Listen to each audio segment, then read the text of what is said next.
we've talked about the words, the power of words today, and what really interests me as a picture book publisher is the images, obviously, and we haven't yet touched upon that, but these are the people, the illustrators that sit here, are the people who make the decisions of the world that's being presented to the children, of what the characters will look like, the worlds they inhabit, and that's a huge responsibility and an incredibly important role, so I'm really excited to have the opportunity to talk to them about that today. So, without further ado, let me just quickly introduce everyone. So, to my right, we have Cory, who is an illustrator and designer, and he's worked in the creative industries for over 20 years. He has a mission to create strong characters and wonderful worlds that children can dive into, and his books include My Mummy Marches, which is written by Sam Hawkins, and is a book all about protest and feels incredibly relevant today. And he also does Azia's Secret Fairy Door series and the gorgeous We're Off to Find series as well. Next to him we have Emily Haworth-Booth, author and illustrator and educator with a passion for activism. Her recent books include Protest, How People Come Together to Change the World, again incredibly poignant today, which was written with her sister Alice, who I think is also here. The Last Tree and The King Who Banned the Dark. Both of these books look at themes of power and rebellion. And then on the end we have Nadine Kadaan, who's an award-winning children's author and illustrator, whose mission it is to spread reading culture in the Arab world in a way that's inspired by Syria's rich heritage. Sorry about the mic. And her books include Tomorrow, A Child Like You, and The Jasmine Sneeze. So I'm going to let each illustrator tell you a little bit more about their work and what's inspired them. And we've got some images, by no means not all of them. The PowerPoint couldn't take that many artwork files, but they'll talk a little bit about their work, and then we'll ask a few questions and then over to you guys. So Cory, do you want to start? Sure. Hi everyone. So thanks for inviting me to be here. So this is one of the spreads from My Mummy Marches.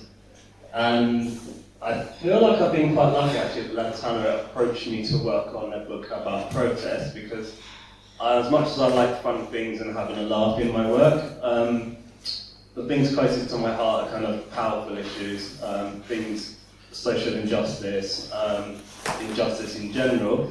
So I've been asked to work on a book about protest, was something I was really excited about, and terrified as well, because it's not a sexy subject, it's not something people really go out of their way to read about, and for it to be in a children's book as well, I felt a lot of pressure to kind of do something that's about something very powerful, but able to kind of look fun and engaging for children as well. So it was a big help. The writing I thought was fantastic, by Samantha Hawkins, and it's a very poetic style, which I liked when I first read it, and the more I read it, the more powerful the words became to me. It sparked up a load of imagery and I went in a lot of different directions.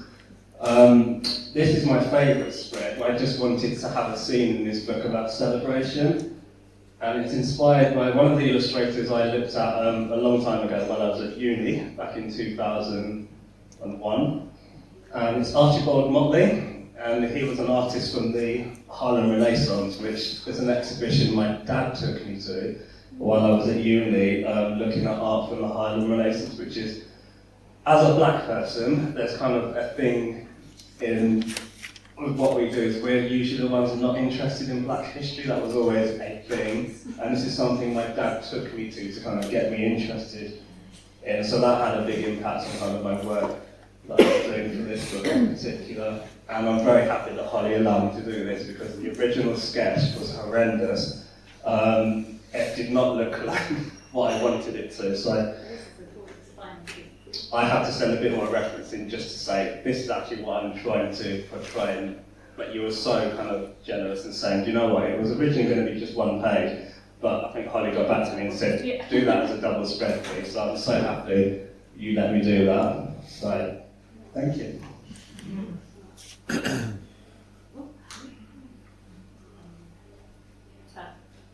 And then Nadine, I think your work is next. you're happy to talk a little bit about your work in general, some of the themes, and then we can look at selected artwork. Absolutely. So, Where would you? where would I start? Yeah. So, what are the themes that I write about? It's basically where I grew up and where I come from. I'm from Syria. So I write about my culture and my childhood and my memories, and where I grew up basically. So it's this is how it started. But then when the war started, the work shifted. So if you go back to the first images, Damascus. I come from Damascus, an ancient city, and it's often in my stories, the arches and the fountains and the beautiful city and the jasmine. And then when the war happened, I, without wanting or without knowing what was happening, my themes changed toward themes of war and leaving your country and belonging and identity. And yeah, as you can see, even the style changed completely, the colors changed. So even every time I decide that I want to write about something else, I fail. Because that's what's going on in our lives constantly, and that's what we're discovering ourselves constantly about what it means to leave your country and to come to live in a new country. And that's one of the books is all about that. It's tomorrow. It's I did it in Syria during the war when we were in Syria, and I didn't know it was going to be published in the UK when I did it. So it has all these themes. Oh, there is an image of it. Yeah. I thought they were missing. Good. Yeah. And yeah, as you can see, the huge change between that and then a book like The Jasmine's Knee. So, but it's basically mainly about who I am as a Syrian, basically. And just quickly to ask you, how have you found working on somebody else's text? So one of your most recent books, A Child Like You, is illustrating someone else's text, and how have you found that process? Yeah, I was waiting for the moment to talk about The Child Like You because I'm so proud that we did The Child Like You. It's a very dear book to my heart because it proved to me how beautiful it is to work as a team. And Janet's here. Yeah, you didn't leave. She was running late. It was such a beautiful thing that when we did The Child Like You, it was a conversation between me and Janetta and Naima, and that was so beautiful because not all editors and not all authors can see that the illustrator can have a voice too and can have an opinion, where in that team it was actually an open discussion. And the book started as a poem, but then I kind of said, well, why won't we bring the non-fiction bit to it? Can I represent these books? Because I really wanted to represent children that comes from troubled areas. I really wanted to empower them. And I don't want children that come from troubled area, whether it's a war or whatever that situation that you're going through, to feel disempowered and to feel that, yeah, there is a white kind savior, someone will come and help you, we are thinking of you. Didn't work for me, especially me being Syrian, and that's why we had this conversation. How about we show children that went through a difficult time, but then they decided to say no and they made a change. And when Naima wrote the poem, I suggested 4 children that kind of we can represent in her book that kind of, yes, went through a difficult time, but they can inspire everyone without having the white savior narrative or without having a narrative that you need someone kind to help you. So this is Greta, for example.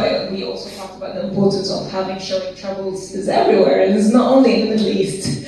And that's why we added Greta as well, because environmental issue is an international issue, it's everywhere. But also, one of the characters is a Syrian refugee who swam the Mediterranean, and today she's an Olympic swimmer. So once she escaped Syria on a dinky boat, she pushed a boat and swam the Mediterranean, and today she's an Olympic swimmer.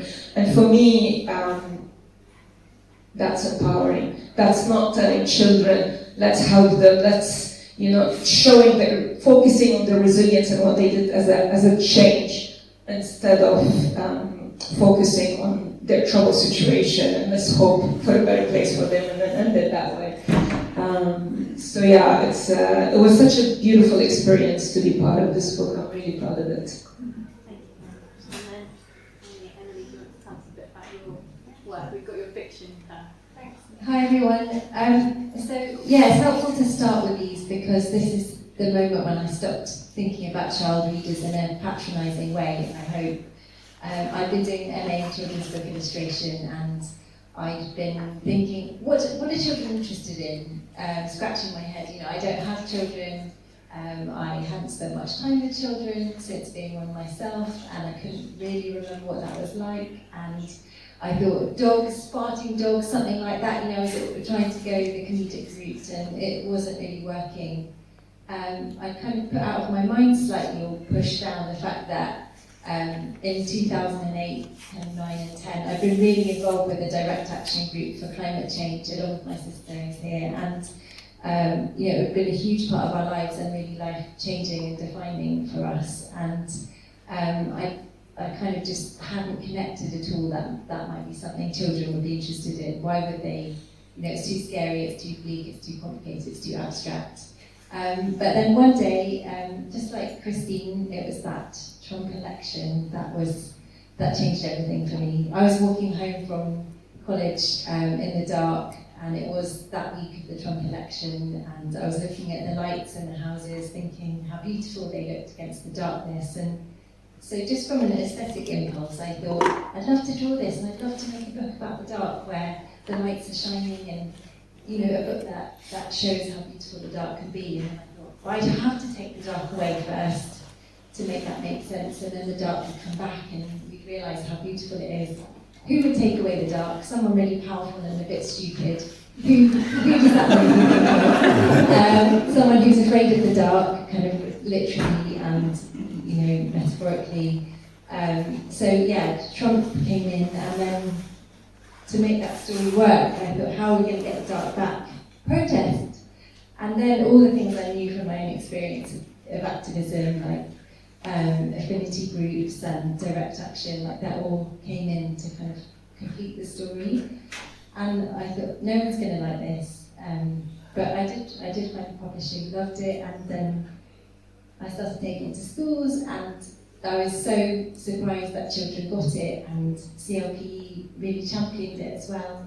And I went to loads and loads of schools, and I ended up talking to children about protest a lot. It just naturally happened. So the next book was that just ended up being basically the same story, but set in nature and about trees. And then my publisher said, well, why don't you do a book about protest and the history of it? Because obviously this is something that you are really interested in. I was like, okay, I guess so. But luckily my sister was happy to do it with me because it's such a huge topic.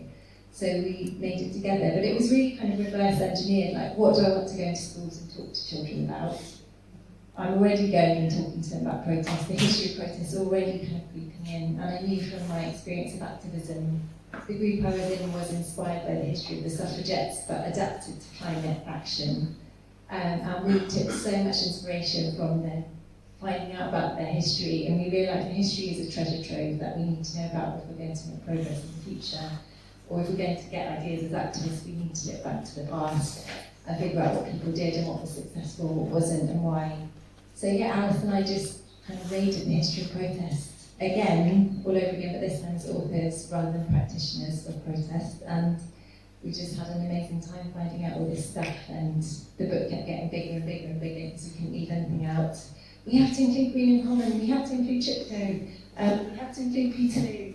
And we brought it right back to ancient Egypt, the first ever workers' strike for pyramid builders, or first ever recorded strike, all the way to XR and Black Lives Matter and Greta and young people striking for climate justice. So that's kind of what we've been going to schools with the last couple of years. I'm really enjoying engaging children through making their own comics about action.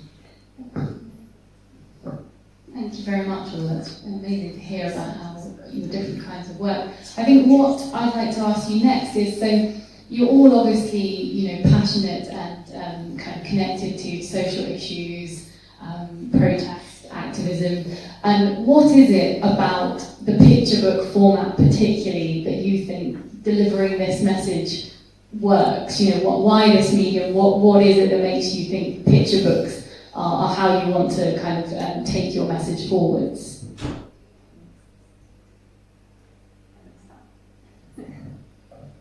Well, I think I just like drawing, so it's just kind of self-centered, and so I think we always make work in the way that we can. So that's part of it.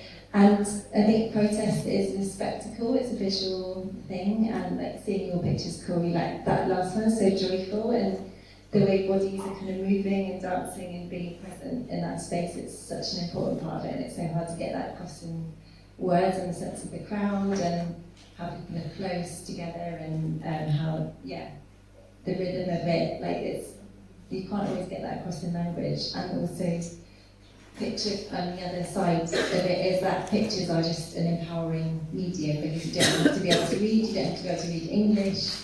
A purely visual book can transcend any border, like The Arrival by Sean Tanley, the example of a book that's just able to go anywhere.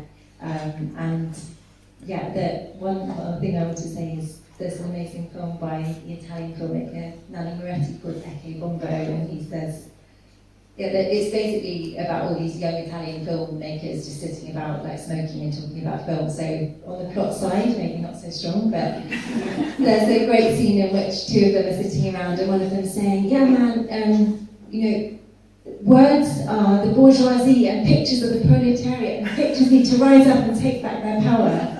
And I love that. And when children are reading books with an adult, the children notice so many things you'll notice in pictures that the adult doesn't notice, because the adult's focused on the words, and it's empowering for the child to find details and decode and interpret the story differently.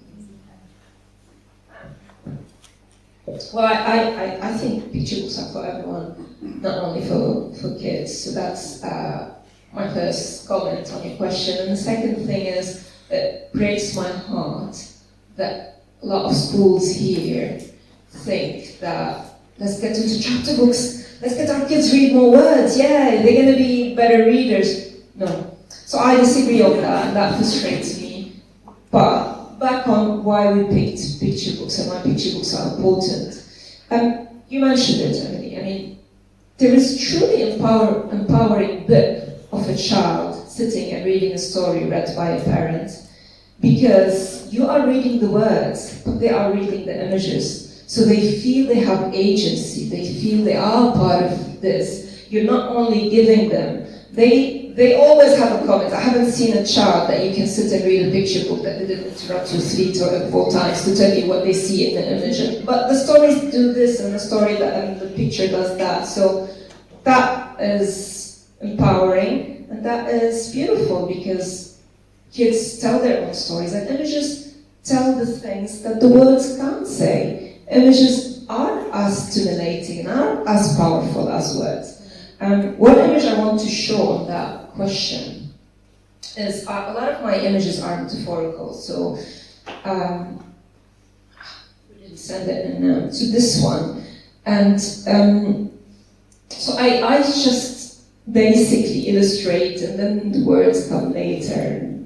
And this image, a lot of the kids ask me, why did you illustrate that looks like a building? It's a story about a war and this family who lives in Syria during the war. Why did I do that? And I ask the children, why do you think so?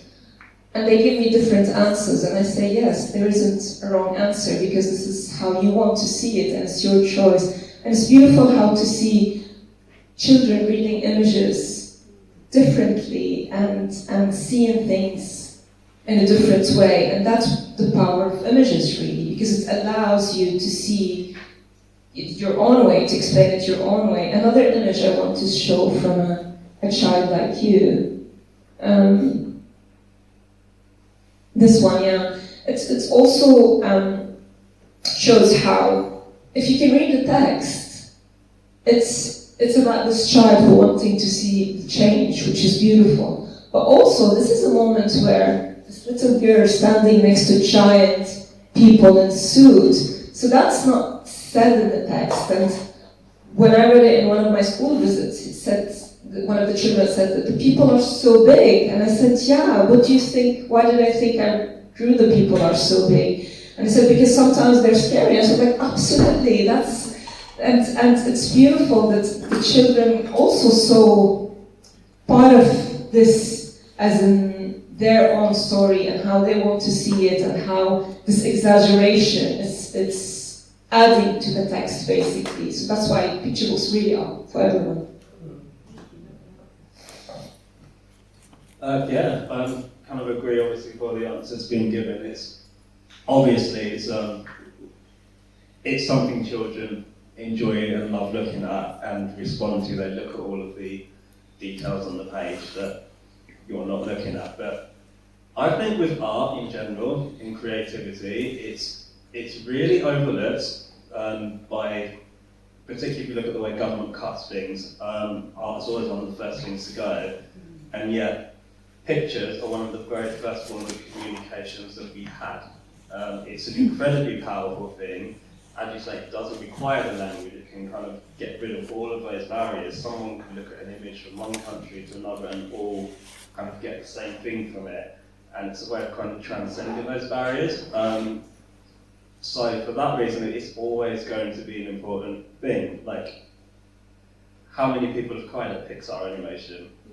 Or a Disney animation, the good ones, the old ones. There is a quality that you get in a picture that you don't get in written form or kind of live action. And it's that power, I think, that's always going to make it important and something that people connect with. So I think they're very important. Brilliant, thank you so much. There's so many wonderful things that you've pulled out there, and I think that idea that a picture is worth 1,000 words is really relevant, especially in the topics that you're covering in your books. Okay, I just wanted to. So one of the things I'm really interested about is the difference between non-fiction and fiction, especially when we are talking about topics. These kind of larger social justice topics. We're talking about protests. What is the kind of benefits or disadvantages to taking a kind of fictionalized approach or a non-fiction approach? I know that some of you have tried both. So, should we start? Nadine, do you want to start with that?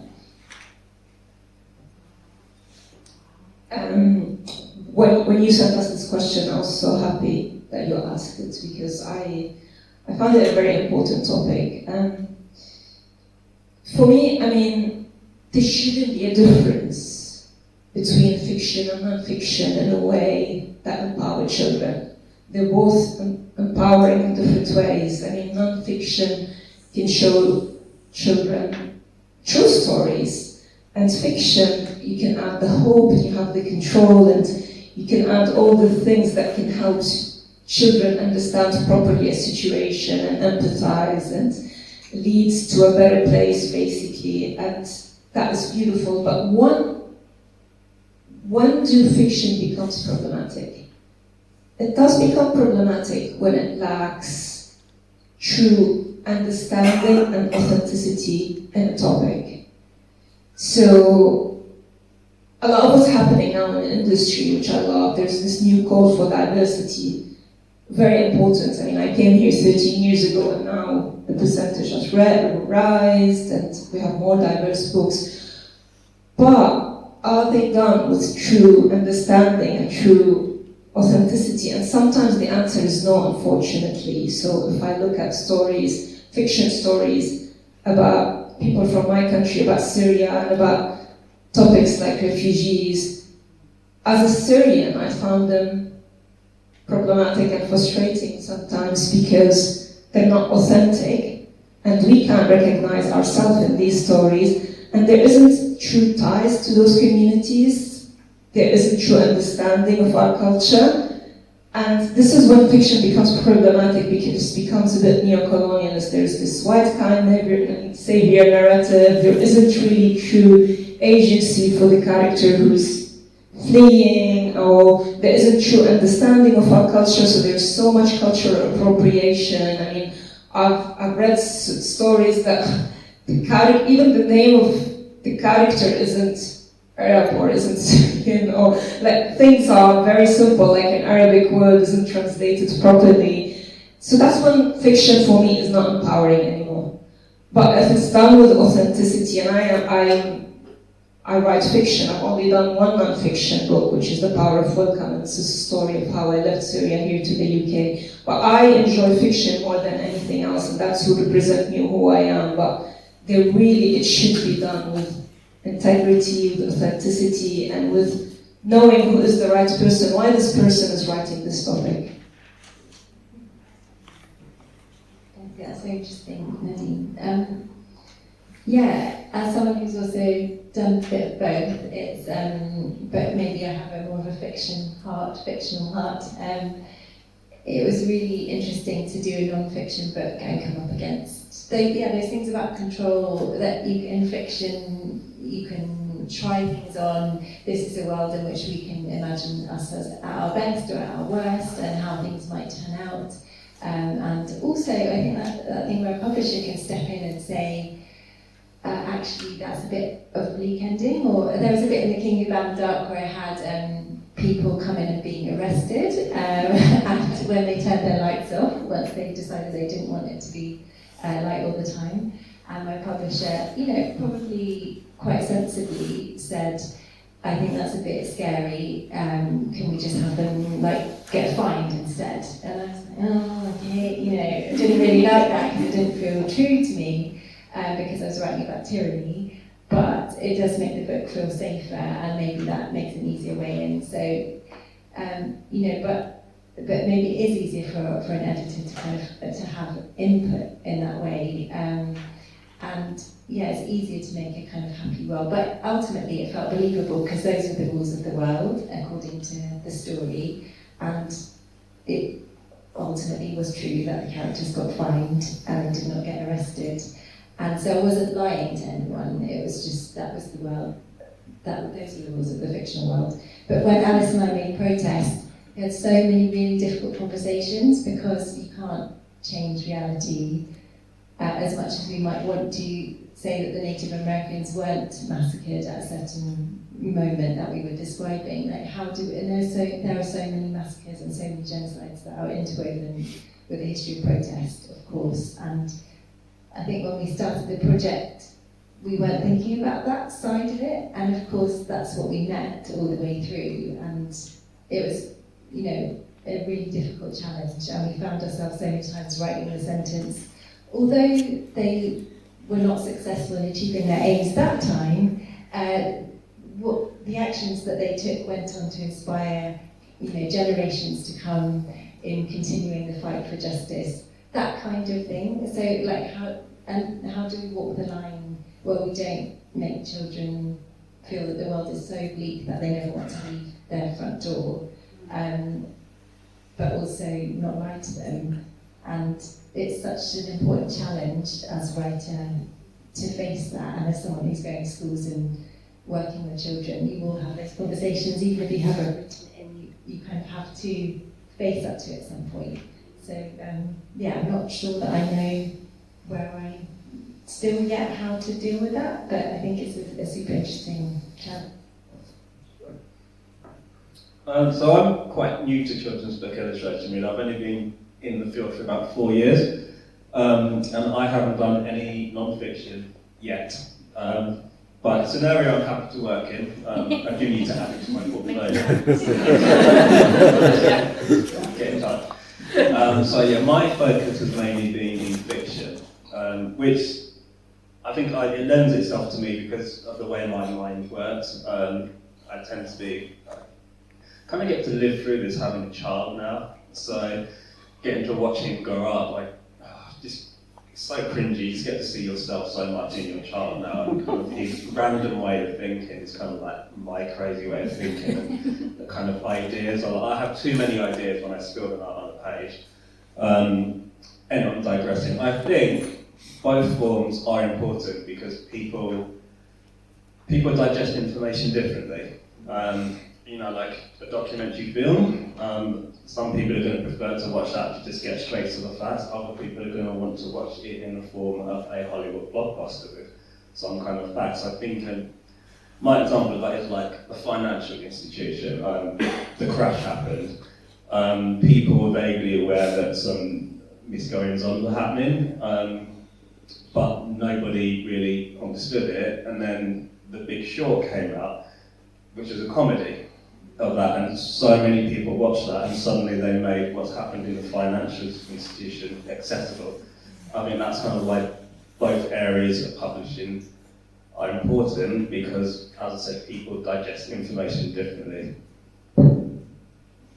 It's a fascinating kind of analogy to draw between the two, and I also really liked your point, Emily, about this idea of how we want to talk about all these important issues, we need to talk about all these important issues in publishing, but how do you leave children with the idea of hope and without feeling like they have the whole pressure of fixing this on their shoulders? And a lot of what we're talking about in the publishing industry is centered around kind of kids in primary schools with severe eco-anxiety, and how are we being realistic to them, portraying the truth, but also not kind of perpetuating that and making that worse. Anyway, on a slightly more upbeat note, hopefully, what I wanted to ask you was, is there an image from your childhood, an impactful image that stays with you, either a book you read or something you saw? Cory, you touched slightly on going to the exhibition with your dad, but anything that really had a lasting impact on you? Do you want to start? Yeah, sure. So for me, I'm going to kind of digress a bit, because I've heard a lot of talk in recent years about representation and people being seen, and I've only kind of come to realise how important that is. And obviously, as a black kid growing up, I was, pretty much the only black person in my school. There weren't many black people on TV when I was growing up. And then when I read books, obviously there weren't really any black characters back in the day, and it never bothered me. And I think the reason for that, for me, is because I love worlds. I love creating worlds. So when I was reading books, I wasn't really interested in the characters. But I know this is different to how a lot of other people in the series, but for me, it was the worlds, and I think that's the thing that impacted me the most, kind of reading books. It was always the escapism of the world the characters are in, how things work in that world, which is why I'm a big sci-fi fan, I think.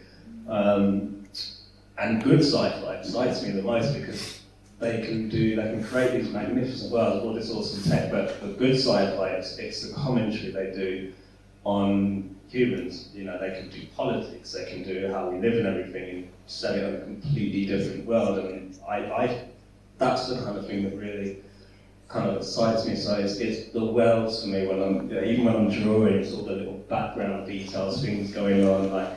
And now there's a recent book I've just worked on, I'm not sure how much I can say, but I had to draw a lot of trucks. And I'm terrible at drawing cars, so I had to learn. But I think I've drawn every single kind of truck, and now when I walk around with my son, we see it, oh, look at that. Yeah, I drew one of them.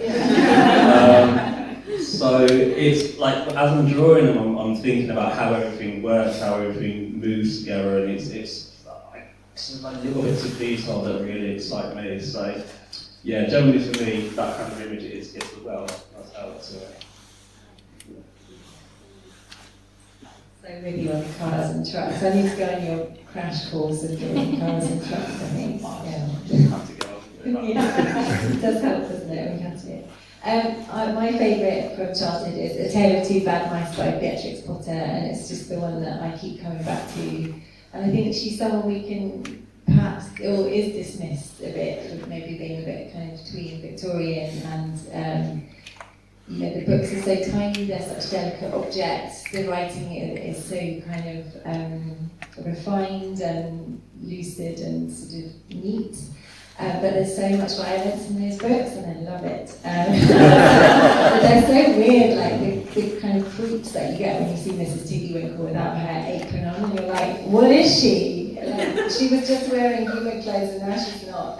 But my favourite is the Tale of Two Bad Mice, the moment when the mice, if you don't know the story, I'm sure you all do, the dolls go out for the day and the mice break into the doll's house and they find this amazing spread of food laid out on the kitchen table. There's a ham and there are like tins of beans in the larder, and it's like beyond their wildest dreams of riches that they've ever seen, and they're going to, take it all back. And Tom Thumb tries carving the ham, and he realizes that it's made of plaster, and he's so angry.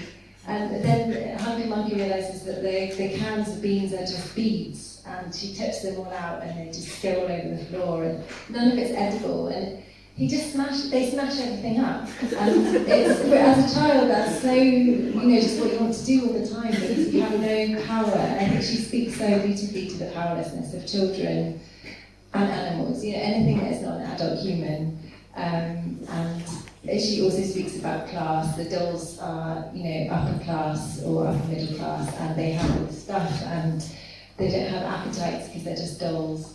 And the mice are kind of living, needing creatures who are hungry, and yet they don't have anything, and they're so in reach of it, and they still can't have it, and it's so unjust. And I think it's an amazing exploration of that. And my other one is the Giant Jam Sandwich by Jonathan Lord, or illustrated by him, because looking back at it now, it's a book that has no protagonist. And the protagonist is the community, and that's so radical, and that really inspired The Last Tree for me, which is a book that has no protagonist, and that's something I really wanted to do. And I look back at that, and I was like, that's where that came from. It's a town of people who go through the story and make the change together. So yeah, it's my favourite. I'm not sure we have one of my other images that I wanted to talk about in this slide. Let's see. Childlike You. This one, yeah, the papers one. No, that one? Yeah, okay. So why did I choose this image to answer your question? When I read your question, what is an image that kind of stayed with me? And all I can think of is, in Syria we have this translated series from Swedish literature to Arabic. And they were everywhere. They were called the Green Library. And they were absolutely in every school. So apparently at that time there was funding from Sweden to send us their translated literature, not very great quality prints, but then all kids had them. And you can imagine it's Swedish literature inspired by Sweden, a country that's not very similar to where I grew up. And it's interesting, what does it do to a child? Adding to that, all the films, everything is so Western.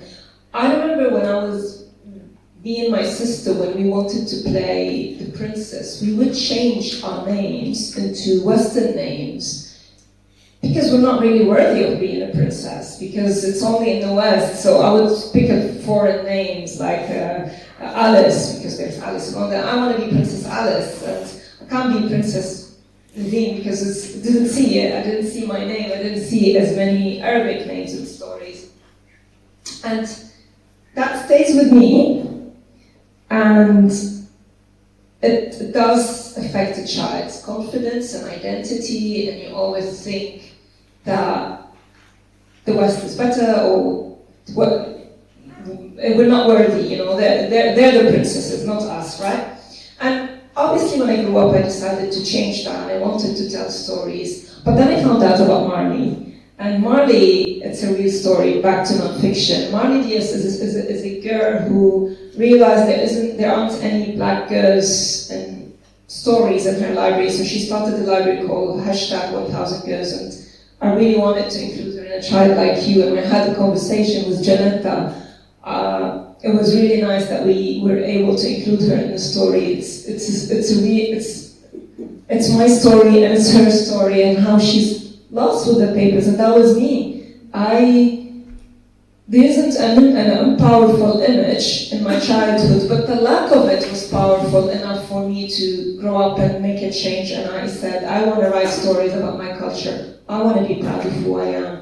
And yes, there are princesses and there are superheroes that come from my country, and it's my turn to tell their stories. Fantastic, thank you so much. We are out of time. I could talk to you, I've got hundreds more questions, and but I've already run over, so I'm slightly in trouble probably. We don't have time for questions from the floor. No, really. No, sorry everyone. If you'd like to, I'm sure the guys wouldn't mind if you've got any questions you want to ask, if you just kind of catch them as we're all packing up. But thank you so much for today, and to Anne and Pam and everyone at CLP and all our panelists. It's been fantastic.